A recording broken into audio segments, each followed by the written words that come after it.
Namaste. I am Dana White, and welcome to A Slob Comes Clean, the podcast. I blog as Noni at aslobcomesclean.com on a daily basis. And over there, I'm Noni because Noni is short for anonymous. It's where I share my completely honest account of my personal deslobification process. I give cleaning and organizing tips that are based on real life experience and that actually work for somebody who, doesn't like that kind of stuff, cleaning and organizing. But anyway, thank you for joining me today. This is podcast number 5. You can find links to my other podcast as well as show notes at aslobcomesclean.com/podcasts with an S. Like I said, this is number 5. So anything I mention in here, I will link to from that page. Just look for podcast number 5. aslobcomesclean.com/connect will let you find me all over the internet, just in all of my different social media channels. And also be sure that you subscribe in iTunes so that you don't miss a podcast. Okay, so this week I'm going to talk about my slob story. I'm going to continue that. I really thought it was going to take 2 weeks, and now I'm on week 5, and I'm probably not done. So I'm going to share with you part 5 of my personal slob story, not my sob story, but my slob story. And I'm going to share a little bit about my week last week, which was far from normal, which is totally normal for me, and my second of only 2 decluttering questions. Yes, I have seen lists of 10 decluttering questions. I personally had too much stuff to go through to spend 10 questions on every single item that I needed to make a decision about. So I personally came up with only two decluttering questions. And last week I shared with you the first one in podcast number 4. But in podcast 5 this week, I will share with you that second question so that you can take that and use it in your own home today, anytime. Okay. So part 5 of my slob story. Okay, so last week I shared with you, I ended with me sitting in church on the day before my second child went to kindergarten. I have 3 children. My life was going to change. I was only going to have 1 kid at home for the first time in 6 years. And I was only going to have to, have 1 nap time. I wasn't going to have to coordinate nap times anymore like I had for years. So, there's no putting them down and then hoping they stay asleep while the other one gets down and then maybe getting a few minutes. No, I was actually guaranteed somewhat an hour and a half, 2 hours a day to work on a blog, which was what I was desperate to start. I felt it in the depths of my soul that I wanted to have a blog. It was just something that I knew immediately once I realized what they were. But I hadn't started it because my house was a disaster. And I was afraid, I knew that it would take my focus even more away from my house, which was so bad. But then I also feared that if I wrote about good and true things like motherhood and parenting and being intentional with your family, that people would, dismiss all of that if they found out what my house looked like, and I would be a fraud, and I couldn't handle the thought of being a fraud. So I had waited to start my blog, but I was sitting in church that day before my second child went to school, and I was crying out to God, and I said, okay, God, why? Why will you not take this thing away from me? I had prayed many times that God would remove this messiness thing that I had, because everything else in my life, when I would put my mind to it, generally I could figure it out and be successful at it. But for some reason, this was just a constant, huge struggle for me. So I had prayed that. I was sitting in church and I was really angry. I just said, here I am. I'm at a place where it's the perfect time to start a blog, and I can't. I can't because my house is still a disaster, even though I've been trying for a year and a half to get it under control with this motivation of starting a blog. Well, at that point, God said to me, and I don't say that often or lightly, but I heard him say, write about that. And I said, that's really a great idea, God. Okay, yes, I'll write about my house, keep myself focused on figuring out why it is that my house is always a disaster, get it under control, and then I can start my real blog. Okay, great. Well, right then, the name of my blog came to me. A Slob Comes Clean, which is pretty catchy. I mean, I immediately knew that I really liked that name, except that it used the word slob. And slob is a horrible, awful, detestable word. I didn't like that word. But that is the name that came to me. It had a ring to it. But you have to understand, I had never called myself a slob before that moment. In fact, I had often said, I'm organizationally challenged, I'm chronically disorganized, but it's not like I'm a slob. I had said those words many times. I would never admit that I was one. But that is the name that came to me, and I could not for the life of me think of another word to use other than slob. And I tried to think of something else. And, I was wanting to be a writer, and words are kind of my thing. But for some reason, nothing else would come to me until the next morning. I woke up and thought of a different word. But at that point, I felt like it was too late because I'd already set up the blog. Well, so I used that word slob, and I hated that word. But I'm really glad now that I chose to use that word for two reasons. First of all, it set me on a path of complete honesty. Just today, somebody had commented on the very first post that I ever wrote, and I went back and I read it, and I said in there, okay, this is my pledge to you, my non-existent readers, because nobody was reading my blog. I said, I'm just going to be honest. I'm going to stop making excuses. And I really feel like using the word slob and not trying to sugarcoat anything, not trying to pretend that it wasn't that bad, using that horrible word kind of was the worst thing I could do. So I might as well be honest at that point. So it set me on that path of being completely honest with myself and, with my non-existent audience at that point.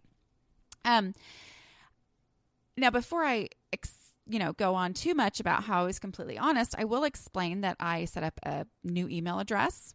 I made up a fake name. That's why I'm Noni, short for anonymous. I did not want anyone to ever trace my blog back to me. I had no intentions of this being my real blog. And it was just my biggest fear that somebody would stumble upon this site on the internet and they would see something and think, wait a minute, that looks like Dana's house. What? Oh my goodness, that's her clutter? And I was horrified to think of that. But I had to be honest. So I had to be honest with myself. And part of that was just putting it out there. I put before pictures of my clutter and after pictures as I would do projects. But within this honesty, I was able to be honest because I wasn't writing under my real name. I mean, nobody I knew was reading it. So it gave me this freedom to be completely honest. Kind of like when I was in junior high, and they let me be the high school mascot, in the big thing it was like a cougar with a big cougar head.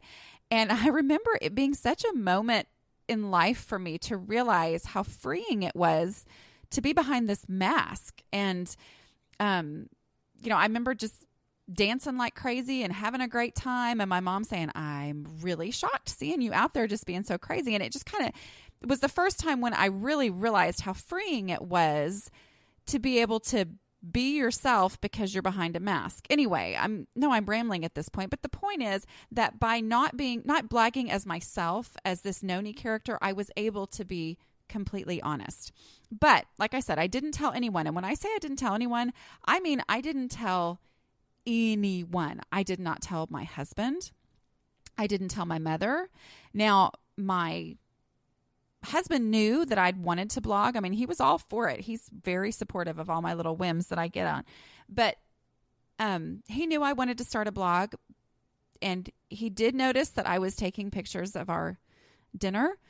But, I'm crazy and I do crazy stuff. And so he really just kind of was like, oh, okay, I wonder what she's doing right now. But he had no idea that I had started a blog. And the reason I didn't tell him that I started my blog was that I had tried many times before to get my house under control.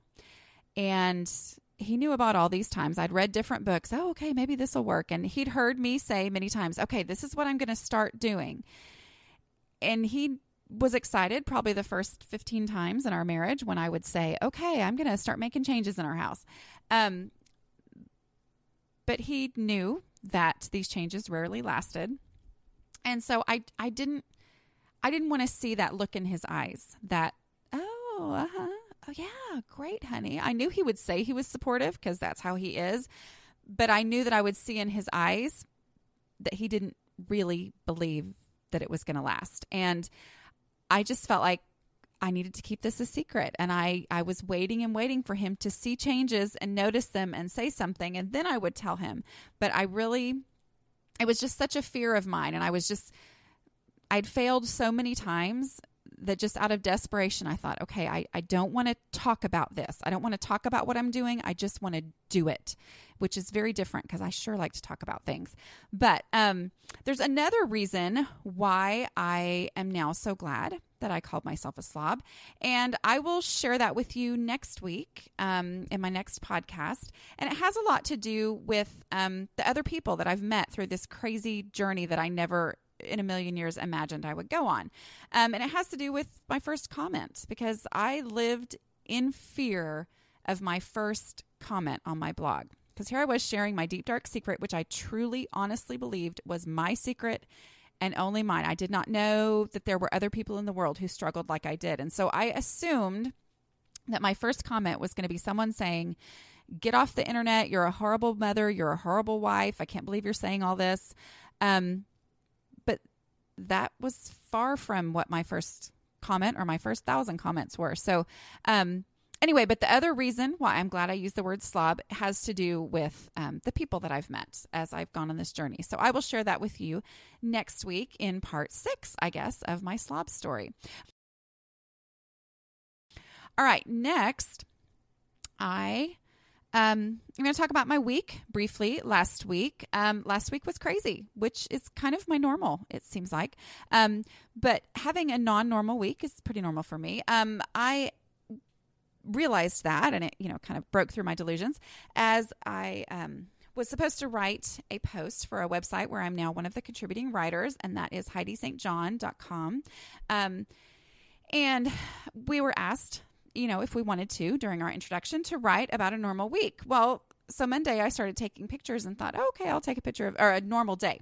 Monday I thought, okay, I'll take pictures of today, except that Mondays are really boring to write about because I do laundry all day, which, I've written a lot about laundry and there's only so much you can say. So, I thought, no, this isn't exciting enough of a day. I'll wait till Tuesday.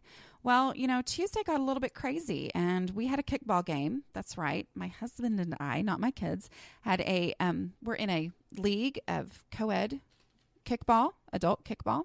And so we had a kickball game last Tuesday night. And the other thing that is kind of my big adjustment this year is that I am traveling an hour each way to go see my in-laws one day a week. They're both in their 80s, and my mother-in-law's had some major health problems since January, basically. And so because of that, I have told them and committed to helping them out one day a week. I run errands and all that kind of stuff. Well, the one day a week is not as much of an adjustment as my I want to make sure that I take them a meal every day. Since she's really not able to cook, I want to take them a meal when I go. And that means that realistically, I'm either cooking 2 meals the night before or I'm making double of whatever it is that I'm making for them. And the logical thing is to make double of whatever I make for them, except that my husband didn't get home till right before we had to leave for our game. And basically that meant that he was eating potato soup in the car. And soup really isn't the best portable food. And I'm kind of I'm kind of good at portable foods with my picnic series that I've done. I mean, I'm really committed to not eating fast food when we go to my kids' baseball games and all that. So I have a ton of recipes on my website for picnic food. But yeah, I served my husband soup and said, here, eat this in the car on the way there. And he was a little bit surprised because he was like, wow. I mean, it kind of made me feel good because he said, oh, you're usually so good at this. And so I just took the compliment part of that and, not the horror that he was eating soup on the way to our kickball game. But anyway, that was our Tuesday. And I'm telling you, the whole week was just crazy. I had a speaking engagement and was supposed to help out at the school book fair, which I didn't end up needing to do. But it was just constantly crazy all week. But things didn't get completely out of control, maybe a little bit, but not completely, because I stuck with those daily habits, which are everything. Those daily habits are the make or break for keeping my house from being a total disaster. So anyway, and as I've said before, those are outlined in my ebook, 28 Days to Hope for Your Home, or you can just go look through my website and look under non-negotiable tasks. And that's where you can find, how it is that I've come up with these daily habits that keep our house from getting crazy. So, okay, I am at minute 17 here. And I told you that I am going to tell you my second decluttering question. Last week, I shared with you my first decluttering question. I only have two because more than two, and I would lose my concentration and never get through all the clutter that I've worked through in my house. Decluttering question number 1 is, if I needed this item, where would I look for it first? Not where should I look for it, but where would I look for it first? And then the second part of that question, which really isn't a question, is that I have to take it there right then. And the point of that is to keep me from making a bigger mess than I had when I started, because that is one of the main things that used to keep me from decluttering.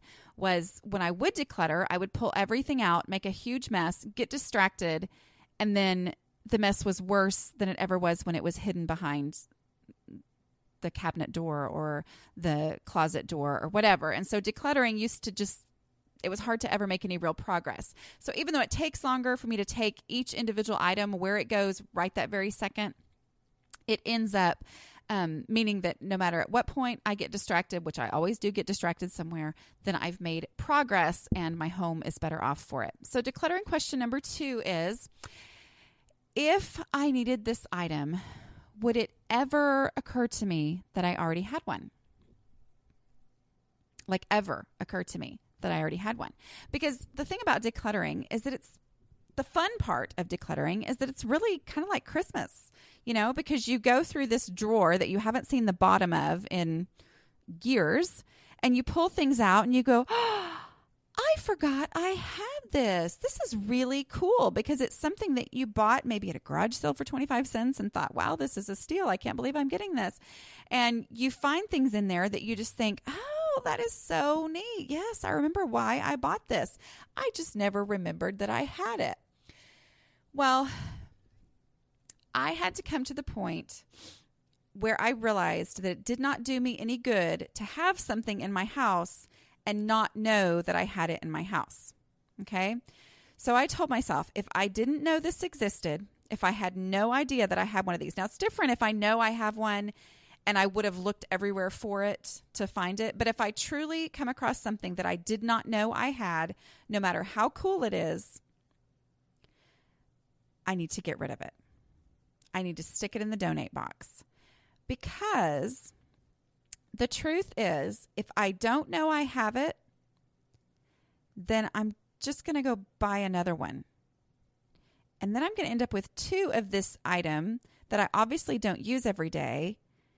And the second one, most likely, after a while, will end up at the bottom of another drawer, and my clutter is double in that one item. So I had to give myself permission to say, if I didn't remember I had it, I need to get rid of it. But that's kind of a catch-22, because the thing about those kind of items is, even though I didn't know that I had it, once I need the item, after I already decluttered it and put it in the donate box, then I am going to remember that I had it, okay? And that's a really tough place to be, because it can produce some major decluttering regret, which I've experienced in my life, which only would contribute to my actual, desire to just keep everything just in case. But I had to let that go. I had to say, you know what? I may regret this someday. But if I don't declutter it, then it's just going to stay here and, be this mass of stuff that I don't know what to do with.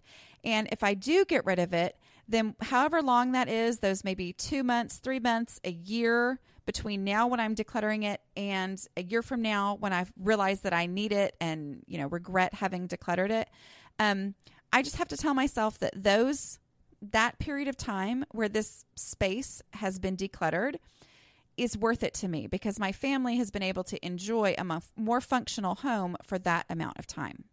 Okay. So that's part of, me being able to get rid of stuff that I can totally see the possibilities in, is just accepting that if I didn't know I had it, I would never have come to this drawer to look for it because I didn't even know that it existed. The example that I give on that is I came up with these 2 decluttering questions when I was decluttering a junk drawer, which does not follow my visibility rule, but it was one of the places that I started because that's where a lot of people start when they're trying to declutter. So I was decluttering this junk drawer and I came up with okay, go take it there right now. But then I came up with this second rule when I came across a package of glow-in-the-dark bracelets. And these bracelets were from a project that my oldest child, who was now in 2nd grade, that he had, his teacher in kindergarten had asked me to send glow-in-the-dark bracelets for some go-to-the-moon project or whatever that they were doing. Well, my 2nd child was in kindergarten at that very moment with the same teacher that my oldest child had. And so there was a really, really fantastic chance that I was going to get a note in the next several months that said, please send glow-in-the-dark bracelets. And so it was so tempting to me to keep those glow-in-the-dark bracelets instead of donating them. But that was when I realized, you know what? These things are worth $1. I'm probably going to have to get several packages anyway, and here's just one package. So I'm going to have to run to the store anyway. It is worth it to me. That $1 is worth it to me to let go of this stress of having this item that I don't know what to do with, that doesn't have a real place in my home where I would actually go look for it, that I didn't even know I had. It's worth $1 to me to get rid of that item and then have to go and buy it again later. Does that make sense? So it was really, it's tough. I mean, that to me is one of the hardest things is I believe that people who struggle with clutter are very creative people, and we see the possibilities in everything. We think, oh my goodness, I could use this for such and such. But the truth is, I don't half the time. And even when I do come across a reason, there's usually something else in my house because I am pretty creative that I could use instead. Or I can run out to the Dollar Tree and get another package or 6 more packages or whatever for $1 a piece. And that is not worth the stress of having all this clutter. So that's my second decluttering question. Next week, I'm going to share with you more decluttering tips. You can find all these decluttering tips all written out on my website under aslobcomesclean.com/decluttering, or maybe you have to go to the categories tab and then click on decluttering. Anyway, and it takes you to lots of different decluttering methods that I have, as well as my ebook, Drowning in Clutter, which the subtitle for that is Don't Grab a Floaty During the Ocean, which means you need to, get rid of what you can't handle. Whatever you can't keep under control and keep organized, you don't need in your house. And that's just what I've personally learned and come to this conclusion that I cannot handle as much stuff as I once thought I needed to have. And it's helped me see that I don't need all that stuff. Okay, so this podcast is a little bit rambly, and I'm sorry about that, but I would love it if you relate to these podcasts, if you would leave a review in iTunes. I would greatly appreciate it. And I will see you next week for podcast number 6. But this again was podcast number 5. You can go to aslobcomesclean.com/podcasts, and I will have a link there to the information that I have referred to in this podcast, like that decluttering category and the ebook and all those kinds of things, and to thecluttercleaner.com. Okay, thank you. Bye-bye.